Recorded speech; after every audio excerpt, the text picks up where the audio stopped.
بسم الله الرحمن الرحيم. الحمد لله رب العالمين بارئ الخلائق أجمعين، والصلاة والسلام على سيد الأنبياء والمرسلين وعلى أهل بيته الطيبين الطاهرين المعصومين، واللعنة الدائمة على أعدائهم أجمعين من يوم عداوتهم إلى قيام يوم الدين. أما بعد، فقد قال الله تعالى في القرآن الحكيم وهو أصدق القائلين: أعوذ بالله من الشيطان الرجيم بسم الله الرحمن الرحيم. كان الناس أمة واحدة فبعث الله النبيين مبشرين ومنذرين وأنزل معهم الكتاب بالحق ليحكم بين الناس فيما اختلفوا فيه، وما اختلف فيه إلا الذين أوتوه من بعد ما جاءتهم البينات بغيا بينهم، فهدى الله الذين آمنوا لما اختلفوا فيه من الحق بإذنه، والله يهدي من يشاء إلى صراط مستقيم. صدق الله العلي العظيم. صلوات پڑھ محمد وعلى.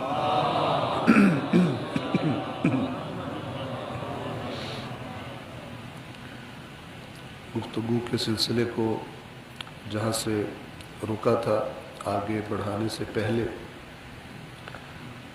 آپ تمام مومنین عزاداران سید الشہداء کی خدمت میں عرض کروں گا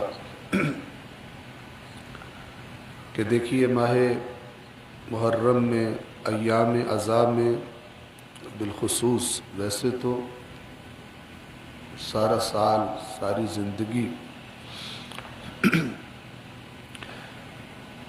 ایک شیعہ ہونے کے عنوان سے جو آپ کو جانتے ہیں وہ آپ کو دیکھتے ہیں کہ یہ کیسے لوگ ہیں، کیسے اخلاق کے مالک ہیں، کیسے کردار کے مالک ہیں، کیسی گفتار کے مالک ہیں. اور ہمارے ائمہ نے ہمیں نصیحت کی ہے کہ ایسے رہو لوگوں کے درمیان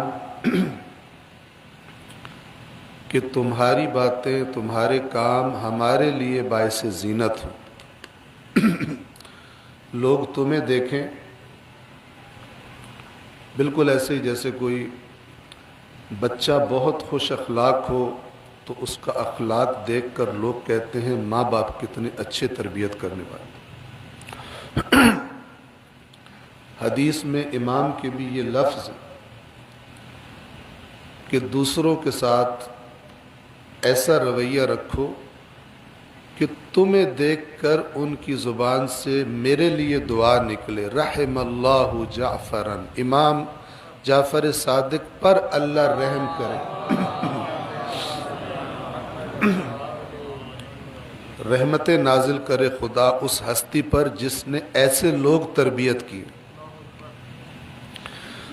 تو ویسے تو سارا سال ہی، ساری زندگی ہی اگر کوئی سمجھے تو وہ نمائندہ ہے اپنے ائمہ کا.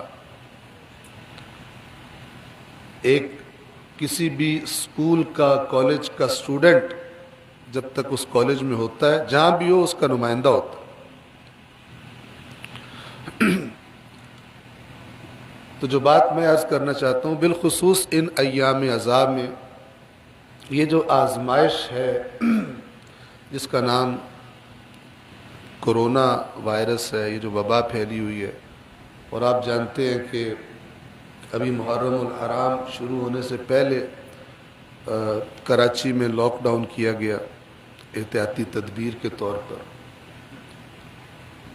میں نے ابھی ان دنوں میں مشاہدہ کیا ہے کہ بعض جگہوں پر کوئی محفل ہے حکومتی ارکان کی یا مذہبی اجتماع ہے تو وہاں پر لوگوں نے ماسک نہیں پہنے ہوئے بیٹھے ہوئے ہیں، اکٹھے مل کر بیٹھے ہوئے ہیں، تو ماسک نہیں پہنے تو اس فوٹو کو دوسرے پھر لگا کر کہتے ہیں کہ ان کی حالت دیکھو.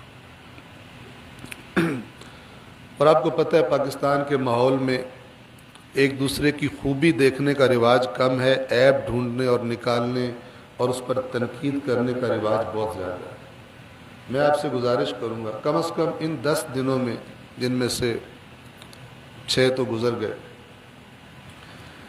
آگے جلوس ہیں، ماتمی جلوس ہوں گے، عزاداروں کے طور پر آپ اس میں شامل ہوں گے۔ اپنی کوئی ایسی فوٹو نہ بننے دیں کہ جس کو کوئی غیر کہیں دکھا کر کہے کہ ان کی حالت دیکھو، یہ سبب ہیں یہ خرابی پھیلنے کا، یہ بیماری پھیلنے کا۔ آپ کی کوئی فوٹو کہیں پر آپ کا وجود، آپ کی پریزنس کم از کم ماسک کے بغیر نہ ہو۔ آپ جتنا خود کو منظم اور محتاط دکھائیں گے، آپ نمائندگی کر رہے ہیں، آپ کے اعمال، آپ کی حرکات آپ کے مکتب کی نمائندہ ہیں۔ اچھی نمائندگی کیجیے، دیکھنے والوں کو لگے کہ ذمہ دار لوگ ہیں، سمجھدار لوگ ہیں، اپنی عبادتوں کو انشاءاللہ اس طرح انجام دیں گے۔ صلوات پڑھیں محمد و آل محمد۔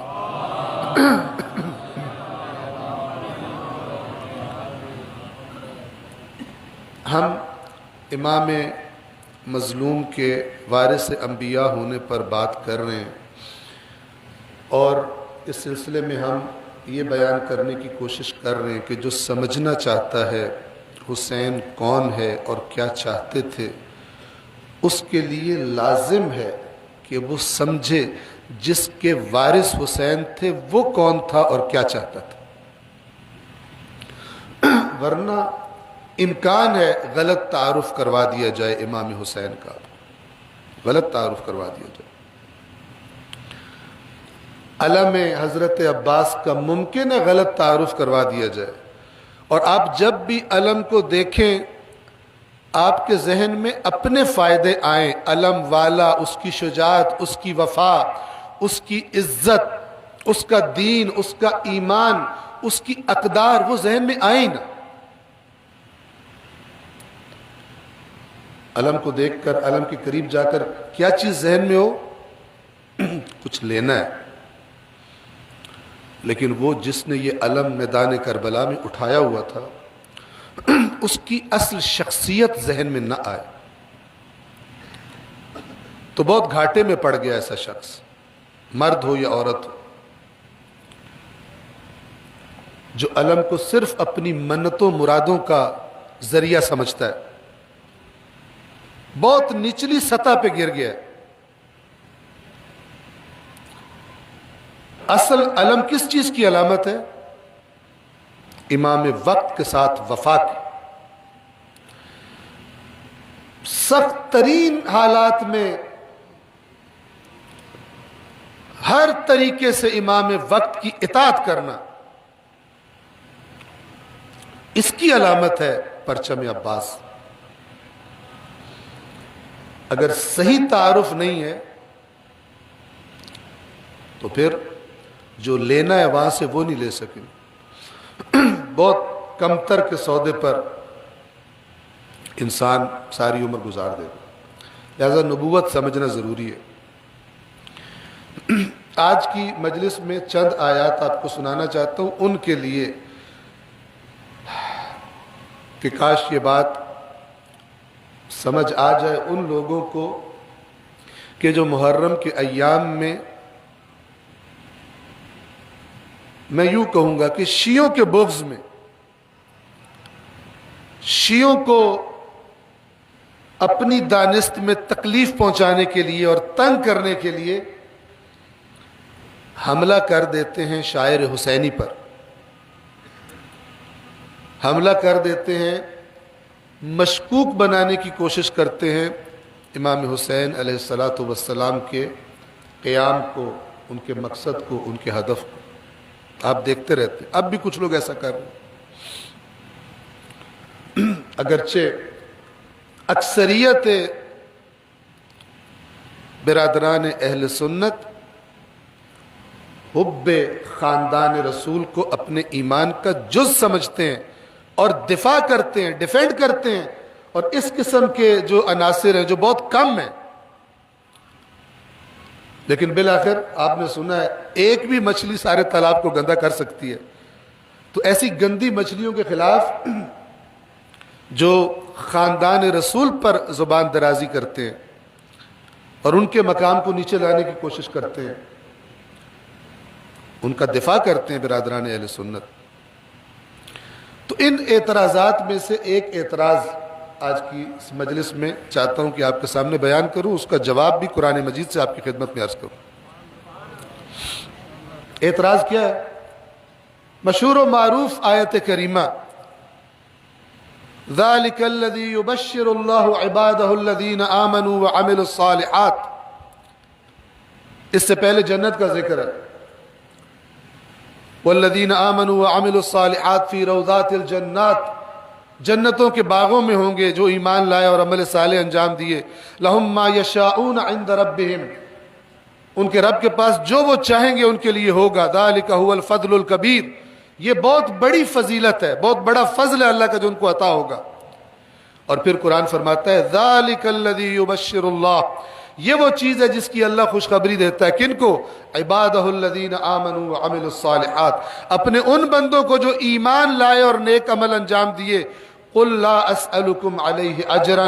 اے رسول آپ یہ ساری بات بتانے کے بعد ان جنتوں کے بارے میں، ایمان کیا ہے، عمل صالح کیا ہے، نجات کا راستہ کیا ہے، یہ جو آپ ان کو دے رہے ہیں، یہ بتانے کے بعد ان سے کہیے قل لا اسألکم علیہ اجرا.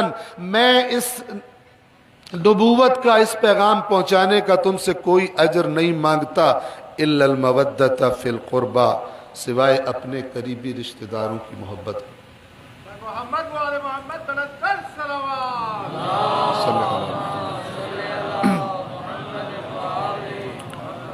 ومن یقترف حسنۃ نزد له فیہا حسنا. اور جس نے بھی نیکی اکٹھی کی ہم بڑھا دیں گے اس کی نیکی کو. اللہ تعالیٰ فرما رہا ہے ان اللہ غفور شکور. اللہ بڑا مغفرت کرنے والا اور شکر گزاری کرنے والا، اچھے کام کا قدردان ہے. اللہ کی شکر گزاری یعنی قدردانی، اور وہ بڑے انعامات دے کر، بڑی نعمتیں دے کر قدردانی کرے گا اللہ. تو یہاں پہ لوگوں نے کہا کہ بھلا یہ توجہ فرمائیے گا، بھلا یہ کیسے ہو سکتا ہے کہ رسول صرف اپنے خاندان کی بات کرے؟ رسول صرف اپنے خاندان کی بات کرے. یہ رسول جیسی ہستی کو زیب نہیں دیتا کہ اپنی اولاد کی، اپنی آل کی، صرف اپنے خاندان کی محبت کی بات کرے. بھائی رسول نے اپنی ساری امت کی محبت کی بھی بات کی ہے، لیکن آل کے لیے مودت طلب کرنا یہ معاملہ باقی امت سے جدا ہے اور خاص ہے. اور اگر تمہیں رسول کی یہ بات نہیں سمجھ آ رہی اور تم سمجھتے ہو کہ یہ رسول کے ذوق کے مطابق نہیں ہے، تو آؤ ہم تمہیں بتاتے ہیں، قرآن پڑھ کے دیکھو. اگر تم رسول کے ذوق کے مطابق نہیں سمجھ رہے تو یہ انبیاء کی اولادوں کا انتخاب کرنا، ایک نسل کا انتخاب کرنا، ایک ذریت کا انتخاب کرنا، ایک آل کا انتخاب کرنا، ذوق خدا بھی قرآن میں یہی ملے گا تمہیں.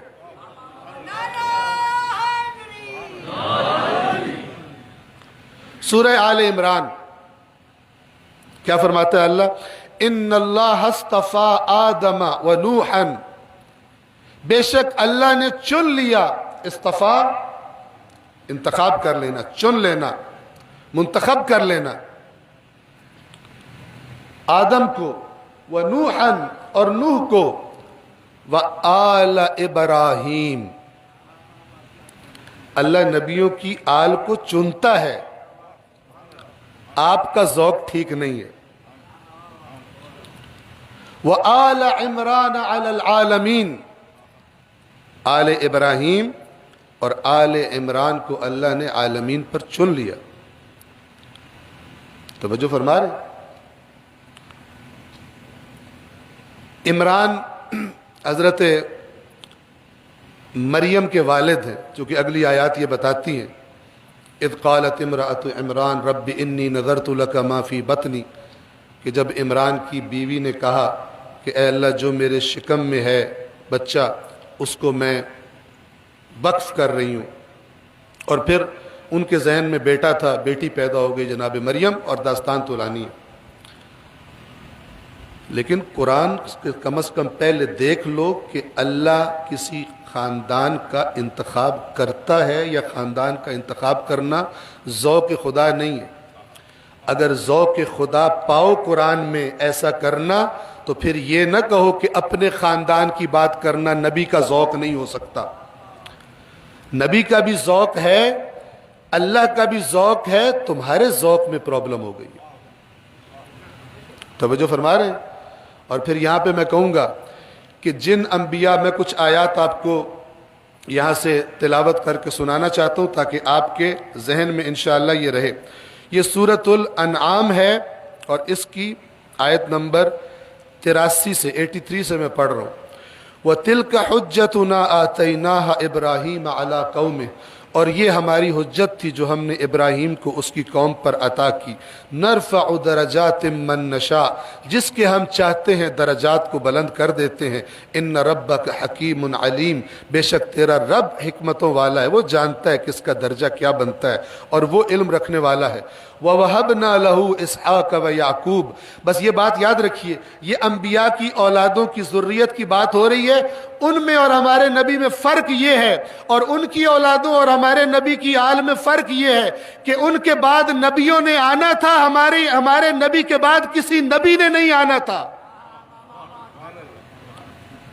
لہذا جب کسی نے امام معصوم سے سوال کیا کہ جو بنی اسرائیل انبیاء کو قتل کرتے تھے، اور آپ سے ہم نے سنا ہے، آپ کے جد کی حدیث سنی ہے کہ یہ امت بھی بنی اسرائیل کے نقش قدم پر چلے گی، تو ہم جو بنی اسرائیل والے انبیاء کو قتل کرتے تھے تو رسول اللہ کے بعد تو کسی نبی نے نہیں آنا، تو پھر یہ والا کام کیا یہ امت کرے گی؟ تو امام نے جواب میں فرمایا ہاں کریں گے، بلکہ کیا ہے، وہ انبیاء کو قتل کرتے تھے اور یہ اپنے نبی کی آل کو قتل کریں گے، کیونکہ نبی ہے نہیں۔ کتب اہل سنت میں موجود ہے کہ میری امت بنی اسرائیل کے نقش قدم پر چلے گی،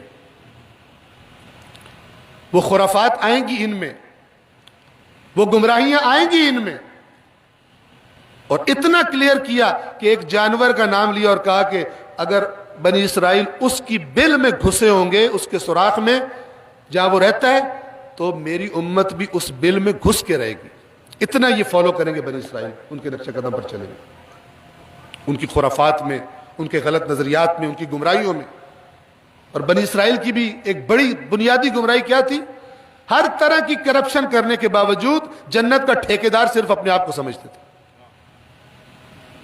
گمراہ کر دیا تھا ان کے علماء سو نے ان کو، قرآن نے بیان کیا، لمبی داستان ہے، یہاں وقت نہیں۔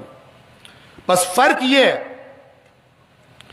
کہ ان نبیوں کی اولاد میں سے بھی نبی ہوتے تھے چونکہ نبوت ختم نہیں ہوئی تھی،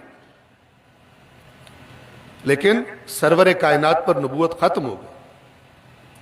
لیکن انہی سرور کائنات نے بتایا، میرے بات نبی تو کوئی نہیں ہے، لیکن حسن و حسین جنت کے سردار ہیں،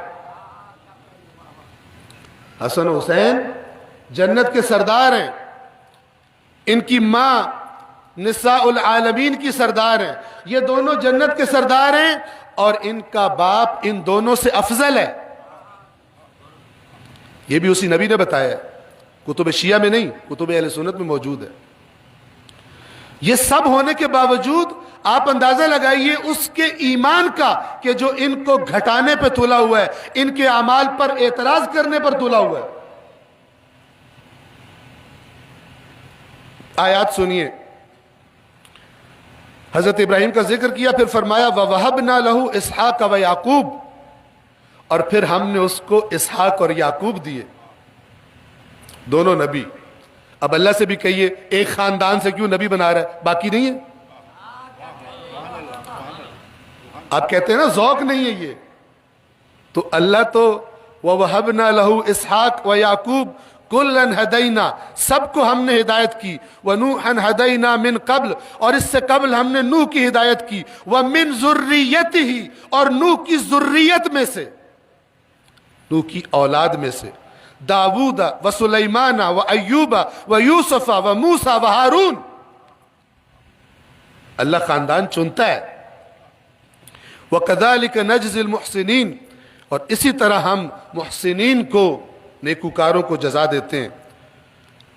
وَزَكَرِيَّا وَيَحْيَا وَعِيسَى وَإِلْيَاسَ كُلٌّ مِّنَ الصَّالِحِينَ وَإِسْمَاعِيلَ وَالْيَسَعَ وَيُونُسَ وَلُوطًا وَكُلًّا فَضَّلْنَا عَلَى الْعَالَمِينَ وَمِنْ آبَائِهِمْ، اور ان کے آباء و اجداد میں سے، وَذُرِّيَّاتِهِمْ، اور ان کی اولادوں میں سے، وَإِخْوَانِهِمْ، اور ان کے بھائیوں میں سے. اور اللہ کے نبی نے مولا سے فرمایا تھا تو دنیا آخرت میں میرا بھائی ہے.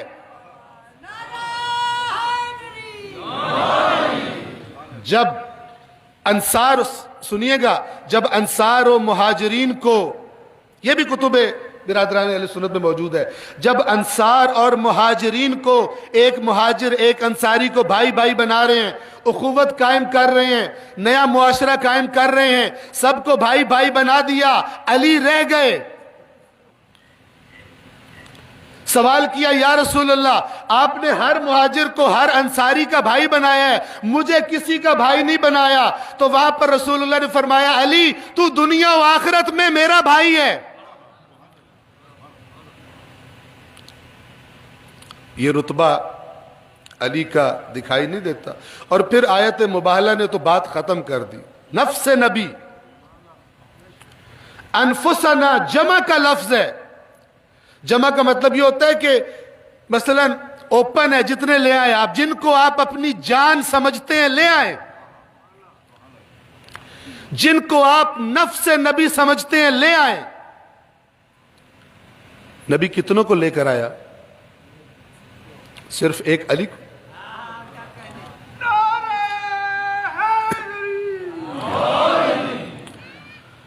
وَمِنْ آبَائِهِمْ وَذُرِّيَّاتِهِمْ وَإِخْوَانِهِمْ، اور ان کے آباء میں سے، اور ان کی اولادوں میں سے، اور ان کے بھائیوں میں سے، یعنی پورا خاندان چن لیا.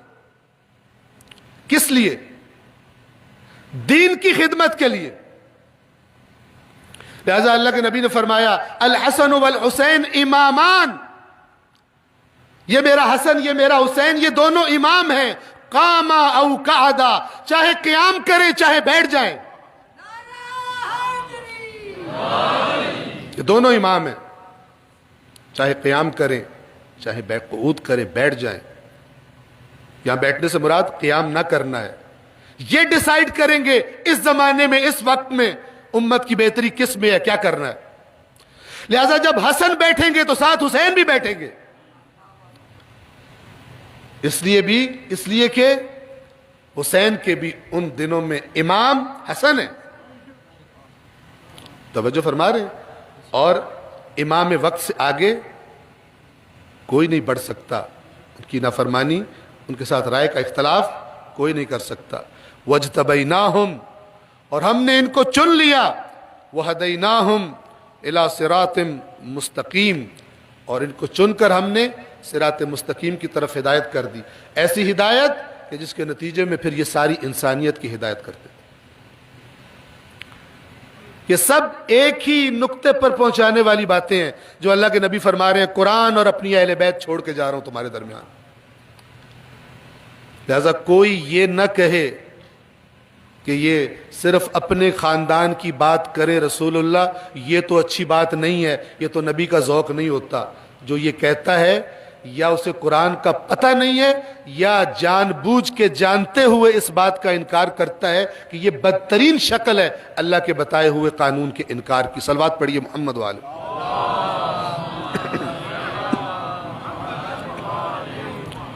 سورۃ البقرہ کی آیت نمبر 213 کی طرف ہم واپس آتے ہیں. آج بڑی ایک اہم بات آپ کی خدمت میں اور عرض کرنا چاہتا ہوں.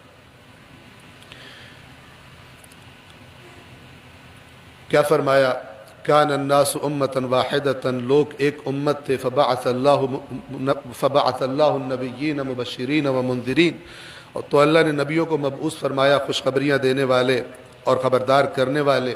وانزل معهم الکتاب بالحق، اور ان کے ساتھ برحق، حق کے ساتھ، حق پر مبنی، حق کے قانون پر مبنی کتاب نازل کی. لیحکم بین الناس فیما اختلفوا فیہ، تاکہ جن چیزوں میں لوگوں کا اختلاف ہوا ہے فیصلہ کر دیا جائے. قانون، اللہ کے قانون کے سائے میں فیصلہ کر دیا جائے.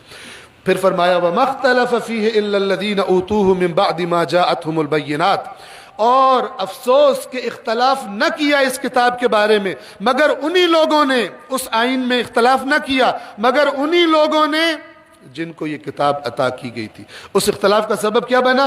بغین بینہم، حد سے تجاوز کرنے والی حرکت، ظلم، تجاوز، انکنٹرولڈ خواہشات، وہ بھی مجھے مل جائے جو میرا نہیں بنتا، اس کی وجہ سے اختلاف پیدا ہوا۔ اور میں نے کل عرض کیا تھا بینات یعنی واضحات، قرآن کی آیات کو بھی اللہ نے بینات کہا ہے اور دیگر چیزوں کو بھی، کہ جو جس طرف انہوں نے اشارہ کرنا ہے اس اشارے میں واضح ہو۔ اللہ نے اس کائنات کی چیزوں کو بھی آیات کہا ہے، نبیوں کے معجزات کو بھی بینات کہا ہے، چونکہ وہ بات کو روشن کرنے میں لوگوں کے سامنے بات کو روشن کر دیتے۔ اس کے بعد کا آیت کا جملہ کیا ہے کہ جب یہ اختلاف ہوا بغین بینہم کی وجہ سے، آپس میں ظلم و تجاوز کی وجہ سے ان لوگوں نے اختلاف کیا دین کے بارے میں، کتاب کے بارے میں، جن کو کتاب دی گئی تھی، تو پھر اللہ نے کچھ لوگوں کی ہدایت کر دی۔ وہ کون تھے؟ اب یہاں پر آپ کی پوری توجہ چاہتا ہوں، جو یہ بات سن رہا ہے، فرق دیکھیے گا قرآن کی آیات میں غور کرنے سے کیا چیز سمجھ میں آتی ہے۔ اللہ تعالیٰ کہہ رہا ہے اختلاف انہوں نے کیا جن کو کتاب دی گئی تھی۔ مثلا اگر تورات کی بات ہو رہی ہو تو تورات کن کو دی گئی تھی؟ بنی اسرائیل کو، انہوں نے اختلاف کیا، جنہوں نے بعد میں اپنا نام یہودی رکھ لیا۔ انجیل کے بارے میں اختلاف کنہوں نے کیا؟ جن کو انجیل دی گئی تھی، یعنی حضرت عیسیٰ علیہ السلام کی قوم جو اپنے آپ کو مسیحی کہتے ہیں۔ اور قرآن میں اختلاف کنہوں نے کیا؟ اس امت میں اختلاف کنہوں نے کیا؟ جن کو یہ کتاب دی گئی تھی۔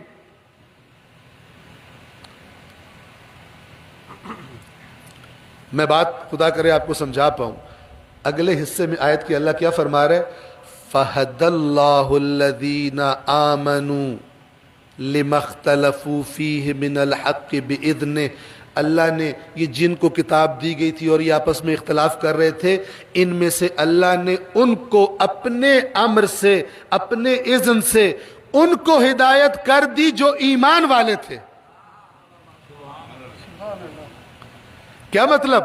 یعنی جو سب کہہ رہے ہیں ہم نے کلمہ پڑھا ہوا ہے، اللہ ان کو باہر نکال رہے اس معاملے میں اور کہہ رہے اگر تیرے توجہ فرمائیں، جس کے اندر حقیقت میں ایمان ہے، جب بھی اختلاف ہوگا اس کا ایمان، اس کے ایمان کی برکت سے اللہ تبارک و تعالی اختلاف میں کیا رویہ رکھنا چاہیے اس کی ہدایت کر دے گا، اگر ایمان ہے تو۔ اگر ایمان ہے تو۔ ایک اور مثال دے دوں آپ کو، صلوات پڑھیے محمد و آل محمد پر،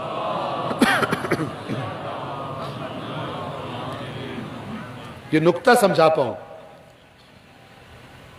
دوسری مثال پہلے سپارے میں ہے قرآن کے، کہ جو مدینہ میں یہودی قبائل رہتے تھے بنی اسرائیل کے، جیسے آج مسلمان آپس میں لڑے ہوئے اختلاف کرتے ہیں، وہ بھی آپس میں ان کے اختلافات تھے، تو انہوں نے کافر قبیلوں سے اتحاد کر رکھا تھا، اور جب وہ کافر آپس میں لڑتے تھے جنگیں، تو یہ یہودی بھی اپنے اپنے اتحادی کے ساتھ مل کر جنگ میں شامل ہوتے تھے اور پھر ایک دوسرے کو بھی قتل کرتے تھے۔ جبکہ قرآن کہتا ہے کہ اللہ نے تم سے عہد لیا تھا کہ ایک دوسرے کو قتل نہیں کرو گے، اور تم کفار کے ساتھ اتحاد کر کے ان کی جنگ میں شامل ہو کر ایک دوسرے کو مارتے ہو۔ آج کے مسلمانوں میں بھی یہ والی جھلک بھی دیکھی جا سکتی ہے کہ ان کے اتحادی بن جاتے ہیں جنہوں نے مسلمانوں کو مارنے کا ٹھیکہ لیا ہوا، اور جنہوں نے اسلام دشمنی کا، رسول اللہ کی توہین کا جنہوں نے ٹھیکہ اٹھایا ہوا، ڈٹ کے کرتے بھی ہیں اور پھر اس پر پکے بھی ہو جاتے ہیں کہ ہم نہیں باز آئیں گے اس سے۔ ان کے ساتھ بھی اتحاد ہے مسلمانوں کا۔ فلسطینیوں کو قتل کرنے والوں کے ساتھ بھی اتحاد ہے، کشمیریوں کو قتل کرنے والوں کے ساتھ بھی کاروبار ہے. گندا ہے لیکن دھندا ہے، کاروبار ہے، پیسہ چاہیے، لہذا اتحاد ہے. وہ رسول اللہ کا فرمان برحق ہے کہ میری امت بنی اسرائیل کے نقش قدم پر چلے گی. توجہ فرما رہے. تو یہ کیا کرتے تھے؟ اللہ نے فرمایا کہ ہم نے تم سے عہد لیا تھا ایک دوسرے کو قتل نہیں کرو گے، ہم نے تم سے عہد لیا تھا کہ اپنے گھروں سے نہیں نکالو گے، اپنی قوم کے لوگوں کو، یہودیوں کو گھروں سے نہیں نکالو گے. جب جنگ ہوتی تھی یہ لڑتے تھے، اپنے اتحادیوں کے ساتھ مل کر قتل بھی کرتے تھے، اور اس کے بعد پھر اگر یہ طے پاتا تھا کہ گھروں سے نکالنا ہے تو یہ بھی ان کے ساتھ شامل ہو کر، جیتنے والا اپنے اتحادی کے ساتھ مل کر، ہارنے والے اپنے جیسے یہودیوں کو گھروں سے نکالنے میں بھی شامل ہو جاتے تھے. جب سارے اپنے اتحاد کے تقاضے، کفار کے ساتھ اتحاد کے تقاضے پورے کر لیتے تھے، اب سب کچھ کرنے کے بعد ان کو دین یاد آتا تھا. توجہ فرما رہے ہیں؟ جس طرح آج کل کے مسلمانوں کو کاروبار میں بے ایمانی کے بعد، نوکری میں رشوتیں کھانے کے بعد شام کو دین یاد آ جاتا ہے. ٹھیک ہے، ساری کرپشن کرنے کے بعد جشن میلاد النبی یاد آ جاتا ہے، جشن 13 رجب یاد آ جاتا ہے. میں فرق نہیں کر رہا، یہ بات حسینی ممبر سے بات ساری انسانیت کے لیے، سب مسلمانوں کے لیے، یا ہونے والی کوئی بات صرف شیعوں کے لیے نہیں ہے. جو محدود کرتا ہے اس نے حسین کو محدود کیا، جرم کیا. حسین کا تعارف اسی طرح کروانا واجب ہے جیسا حسین ہے، اور حسین ساری بشریت کے لیے چراغ ہے. حسین کسی ایک گروہ کے لیے چراغ ہدایت نہیں ہے. تو حسین کو ویسا ہی پیش کرو، اس مکتب کو ویسا ہی پیش کرو جیسا یہ مکتب ہے. جتنی اس کی وسعت ہے اتنا وسیع کر کے پیش کرو، اور اسی طرح پیش کرو جس طرح رسول اللہ نے اپنے بدترین دشمنوں کے لیے بھی دروازے کھولے ہوئے تھے کہ جو آنا چاہے آ جائے، کوئی دشمنی، کوئی حساب نہیں لوں گا اس سے. اسی طرح مکتب اہل بیت کہ جو اسلام کا اصل چہرہ ہے، اسی طرح ہونا چاہیے، ورنہ تحریف بدترین جرم کی شکل میں بن جائے گی. اب جب یہ سارے کام کر لیتے تھے، اس کے بعد ان کو ترس آ جاتا تھا. جن کو مارا تھا، جن کو گھروں سے نکالا تھا، اور کچھ قیدی بن گئے تھے، تو کہتے تھے کہ تورات میں لکھا ہے کہ قیدی چھڑانے کا بڑا ثواب ہے. اندازہ لگاؤ قیدی بنایا کس نے؟ پھر پیسے بھر کے اب قیدیوں کو چھڑا کے کہتے تھے اب ہم جنت میں جائیں گے، بہت ثواب ملتا ہے قیدی چھڑانے کا. اللہ نے وہاں پہ لفظ کا استعمال کیے. یہ قرآن کو سمجھیے آپ کہ قرآن اندر کا آپریشن کرتا ہے، پوسٹ مارٹم کرتا ہے، اندر سے چیر کے بتاتا ہے تیرے اندر ایمان ہے یا تو فقط پیدا ہو گیا اور باقی ایمان والی خصوصیات تیرے اندر نہیں ہے. وہاں پہ اللہ نے فرمایا افتؤمنون ببعض الکتاب وتکفرون ببعض. لفظ دیکھیے قرآن کے، افتؤمنون، کیا تم ایمان لاتے ہو، ببعض الکتاب، اللہ کی کتاب کے بعض حصے پر ایمان لاتے ہو، وتکفرون ببعض، اور بعض حصے کا کفر کرتے ہو. اب یہاں پر آپ غور کریں. میں کہا کرتا ہوں کہ اگر آپ اس زمانے کے تصور کیجئے، آپ کو اس سوال کا جواب بڑے آرام سے ذہن میں آ جائے گا. میں پوچھنے لگا ہوں کہ اگر آپ ہوتے اخباری رپورٹر اس زمانے میں، اس زمانے کے یہودیوں میں، اور آپ سروے کرتے کہ بھائی مسلمانوں کی کتاب کہہ رہی ہے کہ تم بعض تورات پہ ایمان رکھتے ہو، بعض کا کفر کرتے ہو، تو تم بتاؤ تمہاری کیا رائے ہے؟ تم ساری تورات کو مانتے ہو یا کچھ تورات کو مانتے ہو؟ آپ کو کیا جواب دیتے؟ یہودی کوئی کہتا کہ میں آدھی تورات کو مانتا ہوں، آدھی کو نہیں مانتا. کہتے ہیں ہم ساری تورات کو مانتے ہیں، لیکن وہ کہتے ہیں کہ ہم ساری تورات کو مانتے ہیں. اللہ کہہ رہا ہے تمہاری زبانوں کا کہا قبول نہیں کروں گا، تمہارا عمل دیکھ کے فیصلہ کروں گا. تورات کے جس حکم پہ تم نے عمل کیا اس پر تمہارا ایمان ہے، جس کو تم نے عمل نہ کیا اس کے تم کافر ہو. وَتَكْفُرُونَ بِبَعْضٍ. یہ میسج ہے قرآن کا آج ہر مسلمان کے لیے بھی، چونکہ ایمان اور کفر اعتقاد میں بھی ہوتا ہے اور عمل میں بھی ہوتا ہے. ایمان میں بھی ہوتا ہے اور اعتقاد میں بھی ہوتا ہے، عقیدے میں بھی ہوتا ہے اور عمل میں بھی ہوتا ہے. عمل کے کفر میں بہت سارے مسلمان مبتلا ہیں. جانتے ہیں خدا کیا چاہتا ہے، نہیں کرتے. بہت سارے لوگ جانتے ہیں امام حسین مولا علی رسول اللہ کیا چاہتے ہیں، نہیں کرتے. اور سمجھتے ہیں ان کے صرف جشن منانے سے وہ خوش ہو جاتے ہیں اور اس سے شفاعت ملتی ہے. اور جشن کے لیے پیسے بھی چاہے 2 نمبر ہو تب بھی خوش ہو جاتے. زیارت اور حج بھی 2 نمبری کے پیسوں سے کرو وہ خوش ہو جاتے. وہ خوش نہیں ہوتے, خوش نہیں ہوتے. ان کا رب خوش نہیں ہوتا. ان کے رب نے قرآن میں اعلان کیا ہے میں اس کا عمل قبول کرتا ہوں جس کی عمل کی بنیاد تقوی پر ہو. حرام کے پیسے سے کیا جانے والا عمل یہ بے تقوی عمل ہے, یہ قبول نہیں ہوتا. اس سے کوئی ثواب کی توقع نہ رکھے. حسین کو مجموع کی ضرورت نہیں ہے, حسین کو خلوص کی ضرورت ہے, چاہے 72 کی شکل میں ہو.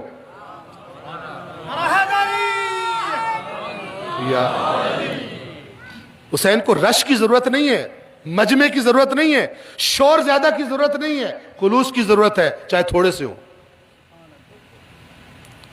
آپ کربلا کا منظر دیکھیں تو تھوڑے ہیں حسین کے ساتھ, بے سر و سامان ہیں لیکن خالص ہیں. اور ادھر حسین خود بتا رہے ہیں تم حرام خور ہو, تمہارے شکم حرام سے بھرے ہیں, تم پر اثر نہیں ہوگا فرزند رسول کی باتوں کا. پس واپس آئیے سورۃ البقرہ آیت نمبر 213 کی طرف. فَهَدَى اللَّهُ الَّذِينَ آمَنُوا لِمَا اخْتَلَفُوا فِيهِ مِنَ الْحَقِّ بِإِذْنِهِ, تو اللہ نے ان کی ہدایت کر دی جو صاحبان ایمان تھے حق کی طرف اپنے اذن سے, اس معاملے میں جس معاملے میں اختلاف کیا تھا. بس ایمان اختلافات کے دور میں انسان کو صحیح گائیڈ کرتا ہے بشرطے کہ ایمان حقیقی ہو. اب یہاں پہ ایک بڑی بات کہنے لگا ہوں اور آپ کو دعوت فکر دینے لگا ہوں. آج کے جو امت کے حالات ہیں اور جس کو دشمنان اسلام جب چاہے جہاں چاہے استعمال کر لیں. ایک اور نقطہ بھی کہہ دوں, غور سے سنیے گا. آج کل ایک میدان جنگ تو جو جنگیں ہوتی تھی نا بندوقوں سے اور بموں سے اور جہازوں سے, اس سے زیادہ خطرناک جنگ جو ہے وہ سوشل میڈیا پہ آج کل ہوتی ہے. ہمیں باخبر لوگوں نے یہ بتایا ہے کہ فیس بک وغیرہ پر دیگر چیزوں پر آئی ڈیز بنائی گئی کچھ شیعہ ناموں سے, یعنی آپ نام پڑھیں آئی ڈی پڑھیں آپ کے شیعہ بندہ, اور کچھ آئی ڈیز بنائی گئی کس پہ, مثلا اہل سنت کے جو نام ہوتے ہیں, اور پھر ان آئی ڈیز کے ذریعے ایسا مواد شیئر کیا جاتا ہے کہ مومنین آنکھیں بند کر کے واہ واہ تو سبحان اللہ تو وہ کرنا شروع کر دیتے ہیں, اور دوسری طرف سے پھر اس کے جواب میں اندھا دھن وہاں سے اور کام شروع ہو جاتا. آپ جو بھی آئی ڈی دیکھیں اور اس پر لکھا ہوا کوئی ایسی بات کہ جس سے کوئی فتنہ گری ہو سکتی ہے, آنکھیں بند کر کے ان کے وہ جو رضاکار ہوتے ہیں بغیر کچھ لیے ان کے اہداف کو آگے بڑھاتے ہیں ان میں شامل نہ ہوں. احتیاط کریں اور پرہیز کریں ایسی چیزوں کو اچھالنے میں سوشل میڈیا پر.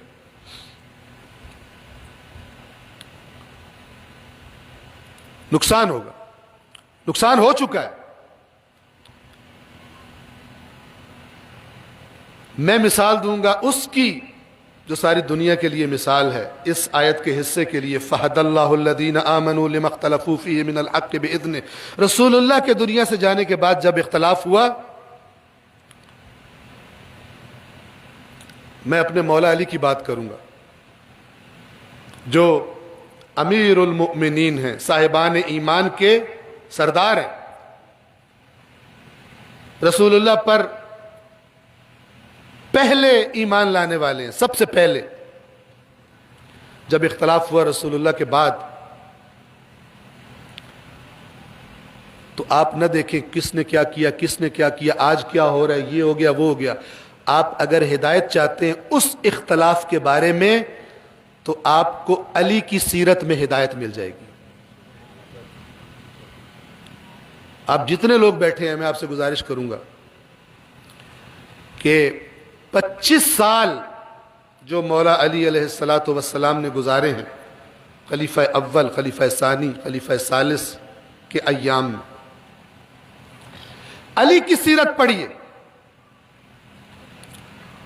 اور اگر علی کی سیرت میں آپ کو یہ دکھائی دے کہ علی نے کوئی ایسا کام نہیں کیا جس سے اس زمانے کے دشمنان اسلام کو کمزور کر سکے، اس زمانے کے فتنہ گر اس امت میں جو رسول اللہ نے محنتیں کر کے بنائی ہے، اس امت میں تفرقہ پیدا کر سکیں، علی نے اجازت نہیں دی۔ اس ہر چیز کے باوجود جو علی کے ساتھ ہوئی، اگر علی نے اجازت نہیں دی کہ امت میں تفرقہ پیدا ہو، تو پھر سب سے زیادہ علی والے کا فرض بنتا ہے کہ آج امت کے تفرقے کے معاملات میں اس کردار پر چلے جو علی نے پیش کیا 25 سالوں میں۔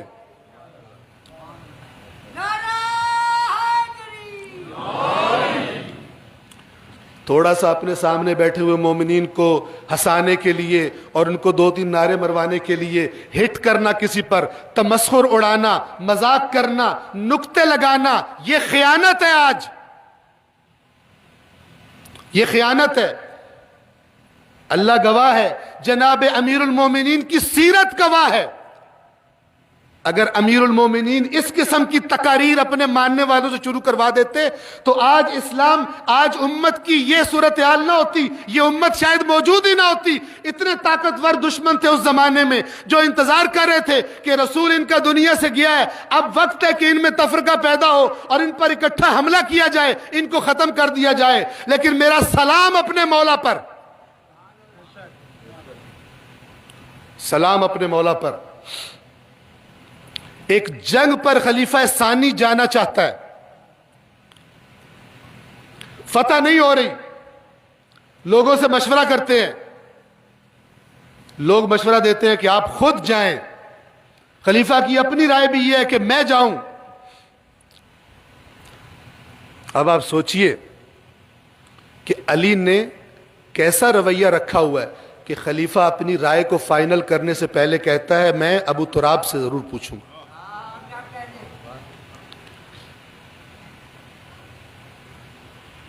وہ جملہ جو آپ زیادہ سنتے ہیں، لولا علی لہلک عمر، جو متعدد مقامات پر خلیفہ ثانی سے نقل ہوا ہے۔ اور ایک جملہ نہیں ہے، ایک اور جملہ بھی ہے، اور وہ جملہ یہ ہے کہ اے اللہ، ابن خطاب کو کسی ایسی مشکل کے لیے زندہ نہ رکھنا جس کا حل بتانے کے لیے ابو طالب کا بیٹا موجود نہ ہو۔ یہ کیسا رویہ ہے؟ کس لیے؟ اس دین کی حفاظت کے لیے۔ مولا کے پاس آئے، مولا سے پوچھا، مولا نے کیا مشورہ دیا؟ اگر دشمنیاں نکالنی ہوتی اپنی تو کیا کہتے؟ کل کا جاتا آج جائے۔ توجہ فرما رہے ہیں نا؟ اور جدھر جانا تھا ان سے بھی دشمنوں سے کہتے کہ آ رہا ہے، اس کا کام تمام کرو۔ نہیں کیا مولا نے، اس لیے کہ مولا اسلام کے محافظ ہیں، مولا وارث رسول ہیں، مولا وارث قرآن ہیں، وارث دین ہیں۔ یہ بات سمجھنے کی کوشش کیجئے، خود پڑھیے مولا علی کی سیرت۔ یہ نہ کہیے یہ مولانا یہ کہہ رہے، وہ مولانا کچھ کہہ رہے، تیسرا مولانا کچھ کہہ رہے۔ آپ کو اللہ نے انسان بنایا، عقل دی ہے، پڑھے لکھے ہیں، آپ پڑھیے۔ پڑھنے سے، سنجیدگی سے خدا بند عالم ہدایت کے دروازے کھول دیتا ہے۔ قرآن میں بتایا گیا اصول پڑھیے، دیکھیے قرآن کسے مومن کہتا ہے، پھر دیکھیے کہ مومن ایمان کے کس درجے پہ میں کھڑا ہوں۔ آئینہ بنائیے، کتنے آئینے ہمارے پاس؟ قرآن آئینہ ہے، کربلا آئینہ ہے۔ کربلا میں امام کے ساتھیوں کی صفات پڑھیے۔ اپنی ہر خواہش کو انہوں نے ٹھوکر لگا دی حسین کی خواہش کے لیے، اور حسین کی خواہش کیا تھی؟ دین کی بقا۔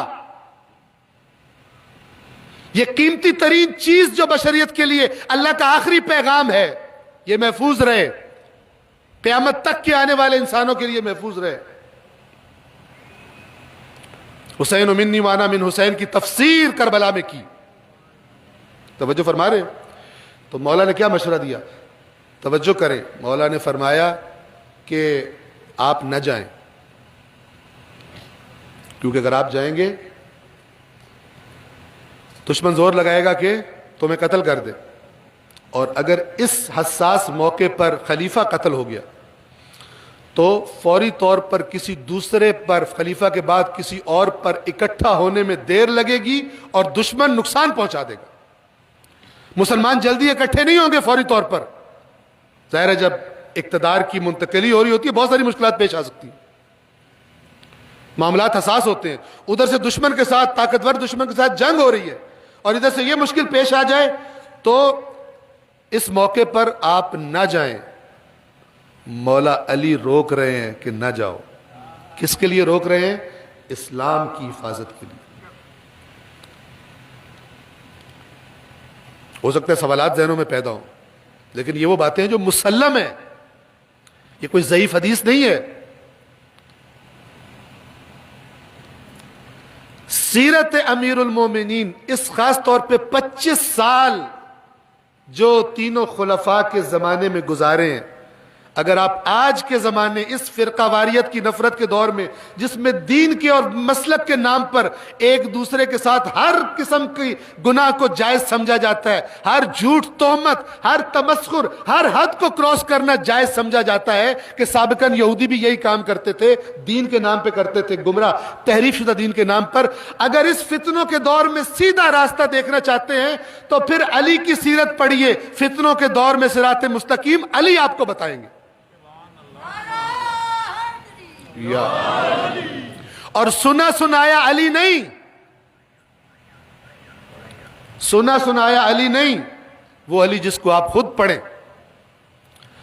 اور یہ جو بات میں کر رہا ہوں یاد رکھیے، اپنی آرائز سمیٹ رہا ہوں، اس کا مطلب یہ نہیں ہوتا کہ انسان، مولا علی نے کوئی اپنا نظریہ چھوڑ دیا تھا، اپنے حق کا اظہار نہیں کرتے تھے، یہ مراد نہیں ہے۔ یہ ایک بات ہے کہ جو بات حقیقت ہے، جو حق ہے، اس پہ قائم رہیں، لیکن وہ روش اور وہ حکمت عملی اپنائیں کہ جس سے دین کا نقصان نہ ہو جائے۔ آپ کو پتہ ہے نا، آفر کی تھی آ کر ابو سفیان نے مولا علی علیہ السلام کو کہ علی آپ کا حق ہے، آپ کہو تو میں مدینہ کی گلیاں گھوڑوں سے بھر دوں، سواروں سے بھر دوں۔ مولا نے فرمایا تھا وہی سوار جو اس سے پہلے رسول اللہ کے ساتھ آتے تھے جنگ کرنے، وہی والے سوار اب میری ہیلپ کے لیے آئیں گے، مجھے نہیں چاہیے مدد۔ کیا یہ تاریخ میں موجود نہیں ہے؟ حالانکہ ایسے موقع پر تو جو بھی مدد کر رہا ہو اچھا لگتا ہے۔ توجہ فرما رہے ہیں؟ جیسے بعض کو امریکہ اچھا لگنا شروع ہو جاتا ہے، ایڈ دے رہا ہے، مدد کر رہا ہے، چاہے بعد میں وہ کرے جو اس نے ابھی افغانستان میں کر دیا یا اس سے پہلے اور جگہوں پر بھی کر چکا۔ خیانت دیکھیے، کسی نے پہچاننا ہو ان کا چہرہ تو پہچانا جا سکتا ہے، کیا کیا انہوں نے۔ صلوات پڑھے محمد و آل محمد۔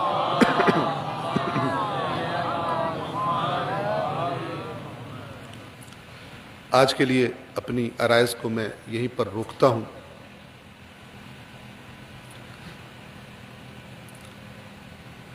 اللہ نے انبیاء کی آل کا انتخاب کیا، اور انبیاء کی جو آل ہوتی ہے جس کا اللہ انتخاب کرتا ہے، البتہ قرآن نے اس انتخاب کا بتا دیا ہے۔ جب حضرت ابراہیم نے دعا مانگی تھی اور اللہ نے جب امتحان لیا اور ابراہیم امتحان میں پورے اترے، اللہ نے فرمایا انی جاعلک للناس اماما، میں تجھے لوگوں کا، بشریت کا امام بنا رہا ہوں۔ قال ومن ذریتی، حضرت ابراہیم نے دعا مانگی میری ذریت میں سے۔ حضرت ابراہیم کو بھی جا کے سمجھاؤ کہ اولادوں کے لیے دعا نہیں مانگتے امامت کی۔ تو وہاں پر اللہ نے یہ نہیں فرمایا کہ ابراہیم اپنی اولاد کے لیے کیوں دعا مانگ رہا ہے، نبی کا یہ کام نہیں ہے، دوسرے بھی تو ہیں۔ اللہ نے یہ نہیں کہا، ہاں یہ ضرور کہا قال لا ینال عہد الظالمین، ہاں تیری اولاد میں سے جو ظالم ہوں گے ان تک میرا یہ عہد امامت نہیں پہنچے گا، وہ میرے نمائندے نہیں ہو سکتے۔ لیکن یہ نہیں کہا کہ تیری ذریت میں امامت نہیں ہوگی۔ جو ظالم ہوں گے وہ حضرت نوح کا سگا بیٹا بھی ہو سکتا ہے، ایسا نہیں ہے کہ نبیوں کی اولاد میں غلط لوگ نہیں ہوتے، لیکن وہ آل جس کو قرآن کہہ رہا ہے ہم چن لیتے ہیں ان کا معاملہ اور ہے، اور وہ اللہ نے قرآن میں بتا دیا کہ اللہ نبیوں کی آل کو چنتا ہے۔ بس میں یہ کہوں گا کہ تمام انبیاء سے بڑا رتبہ ہے